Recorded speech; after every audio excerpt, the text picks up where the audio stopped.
So you said that most of what the WHO does is determined by those who give them money and can make more money from it. How is the WHO financed and what are the changes behind?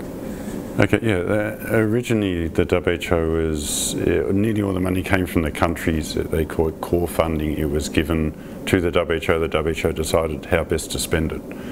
So that was the original idea 70 years ago, and I think most people would support that general idea, as long as there are constraints on how the WHO can act.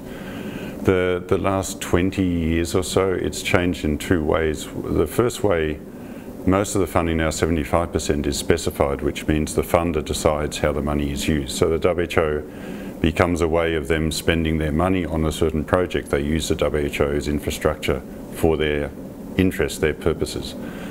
The other way is there's an increase in private financing, so it's about 20–25% privately financed now.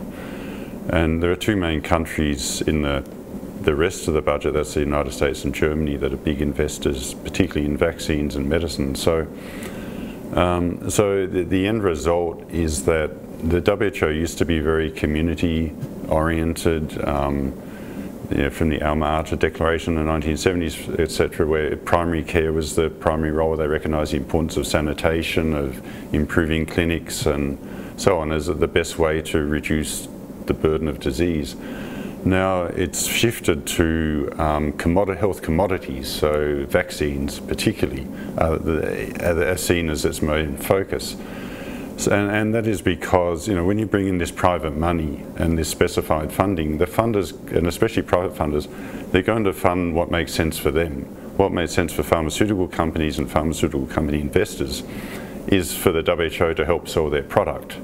So they will fund programs and they'll steer the organisation towards this sort of vertical healthcare where everything is about getting products out to people, so that which are made by the pharmaceutical companies and the diagnostic companies that are part of either funding WHO or funding the other big public-private partnerships like Gavi and SEPI that have grown up over the last 20 years. Okay, and what can we expect in the future if new regulation passes? You said that we are already at the point where international public health is heavily captured. It is heavily captured in the way I was saying. Yeah, it's heavily captured because these private interests have their own interests. They're not the interests of the rest of the world's people. So, as a private company or a private investor, they will be interested in return for themselves. So,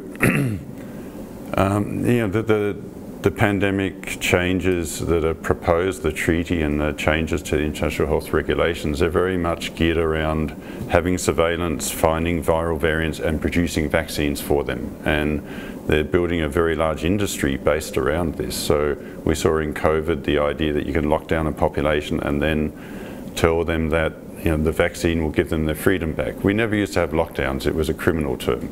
And in 2019, WHO in their pandemic influenza recommendation said never lock down, never close borders, never, a maximum of a week or so of putting people out of work, etc., because this was very harmful to people. So that all changed with COVID, and they moved towards the idea that you can lock down a population and then cure them with a vaccine, cure the problem, which hasn't worked. But it has made a huge amount of money for these investors in the WHO and the other public-private partnerships in health. The way that the pandemic treaty and the amendments are steering the world is to make this really a permanent way of managing health. And what's the solution? Exit WHO or try to solve that problem inside? It's bigger than WHO. It is the UN. It is these big public-private partnerships, Gavi, SEPI, at the World Bank. There is a huge industry building around this, and there's a lot of money involved. So the WHO is a tool, I think, of this problem. But the problem is really this, buying out or corruption of public health. And we thought public-private partnerships were a good idea because all this private money comes in and helps. But in the end, private people fund things for their purposes that they sort of have to as a company. They have to make money for themselves and their investors. That's not in the interest of the world's population. So we need to go back to, we need to get rid of these conflicts of interest. I think we probably need to stop private money coming into these organisations and focus on what are the big things that kill people. They're not pandemics, they're not outbreaks, it's diabetes and diseases like tuberculosis, malaria, etc., on a global level. So I think we need some sort of organisations on an international level to help with this. They have to be seen as a servant of people and countries and never imposing, and we have to take out these conflicts of interest. Thank you very much.